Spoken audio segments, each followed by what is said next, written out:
কলকাতার তারাতলায় ভেঙে পড়া শেডে ধ্বংসস্তূপে আটকে পড়াদের বাঁচাতে রাতভর চলেছে রুদ্ধশ্বাস উদ্ধার কাজ। একদিকে সেনা জওয়ান, অন্যদিকে NDRF, state disaster management group, Kolkata police এবং দমকল বাহিনীর মিলিত প্রচেষ্টায় যুদ্ধকালীন তৎপরতায় উদ্ধার কাজ চালানো হচ্ছে। শেষ খবর পাওয়া পর্যন্ত ধ্বংসস্তূপ থেকে এ যাবৎ ৩১ জনকে বের করে আনা সম্ভব হয়েছে, যার মধ্যে ১৫ জনকে চিকিৎসকেরা মৃত বলে ঘোষণা করেছেন। উদ্ধার হওয়া সমস্ত শ্রমিককেই তড়িঘড়ি এসএসকেএম হাসপাতালে নিয়ে যাওয়া হয়েছে। বৃহস্পতিবার সকালেও ধ্বংসস্তূপ থেকে ৫ জনকে উদ্ধার করা হয়। উদ্ধারকারী দলের আশঙ্কা, ধ্বংসস্তূপের নিচে এখনও বেশ কয়েকজন আটকে রয়েছেন। তাদের খুঁজে বের করতে অত্যাধুনিক যন্ত্রপাতি ব্যবহার করছে সেনাবাহিনী।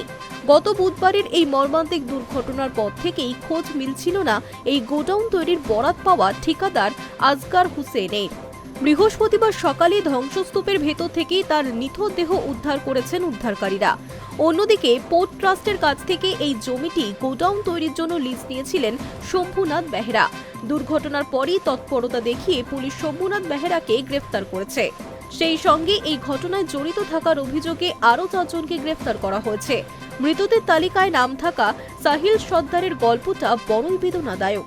১৭ বছরের এই কিশোর আদতে এই গোডাউনে কাজই করত না। এখানে কাজ করতেন তার মামাতো ভাই।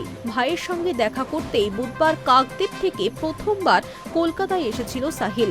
কিন্তু প্রথমবার শহর কলকাতায় আসার যে আনন্দ এইভাবে বিষাদে পরিণত হবে তা কেউই ভাবেনি। আর বাড়ি ফেরা হলো না ওই কিশোরের। দুর্ঘটনায় প্রাণ হারিয়েছেন কাটোয়ার গাজীপুরের বাসিন্দা ২০ বছরের তরুণ রোহিত চৌধুরী। নির্মীয়মান শেডে ধ্বংসস্তূপ থেকে তার মৃতদেহ উদ্ধার হয়েছে। মাত্র ১.৫ মাস আগেই এই নির্মাণ সংস্থার কাজে যোগ দিয়েছিলেন রোহিত।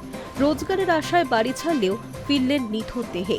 গাজীপুরে চৌধুরী পাড়ায় রোহিতের মৃত্যুর খবর পৌঁছতেই কান্নায় ভেঙে পড়েছেন পরিবারের সদস্যরা।